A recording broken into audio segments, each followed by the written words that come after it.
नमस्कार साथियों, आज हमारे साथ जुड़े हैं युवा सांसद रोहतक से दीपेंद्र हुड्डा जी। तो दीपेंद्र जी, पहले तो आपका बहुत बहुत स्वागत है। और मेरा सिर्फ एक ही सवाल है कि हरियाणा में कोरोना महामारी, बढ़ती महंगाई और बेरोज़गारी में क्या खट्टर सरकार फेल हो गई है? धन्यवाद जी। सबसे पहले सभी आपके सभी जो दर्शक हैं फरीदाबाद के, पूरे हरियाणा को, उनको मेरी तरफ से राम राम। भारत अरोड़ा जी जिस प्रकार से फरीदाबाद में दिन रात लगकर पूरे फरीदाबाद में लोगों की जनमानस की सेवा करी, इन्होंने पूरे कोरोना काल में, मैं पूरी इनकी टीम को अपनी तरफ से बहुत बहुत शुभकामनाएं देता हूँ। ये अपने जो पिताजी हैं अशोक अरोड़ा जी, हमारे मेयर साहब, उनके पदचिन्हों पे चलकर उनके कार्य को, उनकी सेवा भाव को आगे बढ़ा रहे हैं। जहाँ तक प्रदेश सरकार की बात है, मुझे कुछ कहने की आवश्यकता नहीं है।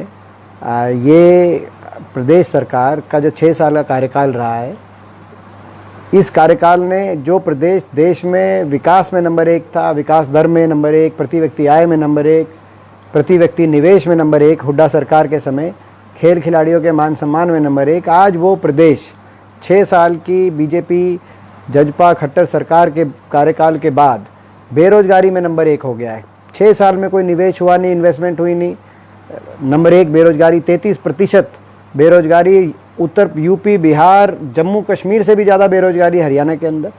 ये इनकी सरकार की उपलब्धि है। आज हरियाणा अपराध में नंबर 1 हो गया, हरियाणा प्रदेश महिलाओं के ऊपर अपराध में नंबर 1। और ये मैं नहीं कह रहा, एनसीआरबी की गृह मंत्रालय द्वारा प्रकाशित पिछले 3 साल के आंकड़े दर्शाते हैं कि हरियाणा अपराध में नंबर 1, बेरोजगारी में, अपराध में नंबर 1।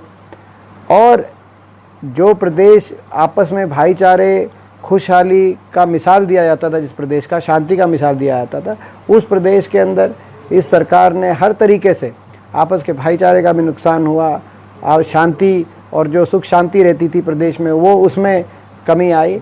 तो आज हरियाणा प्रदेश की 36 बिरादरी, हर वर्ग अपने आप को ठगा महसूस कर रहा है इस प्रदेश सरकार के कार्यकाल से, और जिसका हम देख रहे हैं।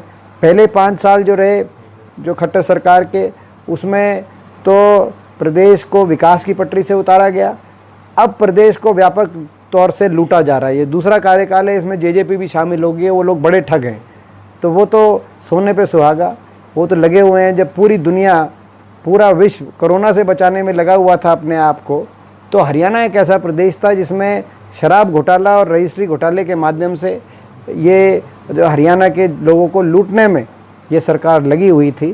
तो जिसके लिए मैं समझता हूँ अब तो जेजेपी ने सरकार में शामिल होने के बाद लूटने की दिशा में भी हरियाणा को नंबर 1 पे, घोटालों और लूट में भी नंबर 1 पे पहुँचाने का काम किया है। आने वाले समय में कांग्रेस पार्टी, हम लोग सारे मिलकर इस सरकार के प्रति लोगों को जागरूक करने का काम करेंगे। जी, क्या कारण है कि कांग्रेस से यूथ अलग होता जा रहा है? मैं मानता हूं कि आपका आकलन सही नहीं है। हरियाणा आप प्रदेश में अभी चुनाव जो उसके नतीजों का आप विश्लेषण करेंगे तो मात्र 4600 वोटों का फ़र्क भाजपा और हरियाणा कांग्रेस में इतना फ़र्क रहा। सभी कहते थे 75 पार, और 75 पार आएगी, कितनी सीटें आएंगी, मगर जब नतीजा आया तो आपको याद होगा, अब जब दिन में 12 बजे जिस दिन गिनती हो रही थी तो कांग्रेस 37 सीटों पे आ गई थी, बीजेपी 35 सीटों पे आ गई। और आखिर में जब फैसला हुआ तो मात्र पूरे प्रदेश में 4500 वोट अगर कांग्रेस की ज़्यादा आती, जस्ट 4500, तो कांग्रेस की 36 सीट आती और भाजपा की 35 सीट आती है, हमारी ज़्यादा सीट आ रही थी। तो कहीं ना कहीं प्रदेश के लोग इस सरकार को, हरियाणा से इस सरकार की छुट्टी करना चाह रहे थे, मगर 75 पार का एक भ्रम मीडिया के माध्यम से ऐसा बना कि, जैसे आपने कहा कि एक भ्रम की स्थिति बनी कि कांग्रेस कहीं रेस में नहीं है। बाद में पता चला कि कांग्रेस तो केवल 4000 वोट से सरकार में आते आते रहेगी हरियाणा में।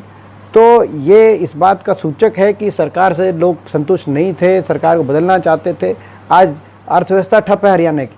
फरीदाबाद का हम उदाहरण लें, फरीदाबाद में आपने देखा होगा, जिस फरीदाबाद को विकास की बुलंदियों पे पहुंचाने के लक्ष्य के साथ हुड्डा सरकार के समय हम लोग चले थे।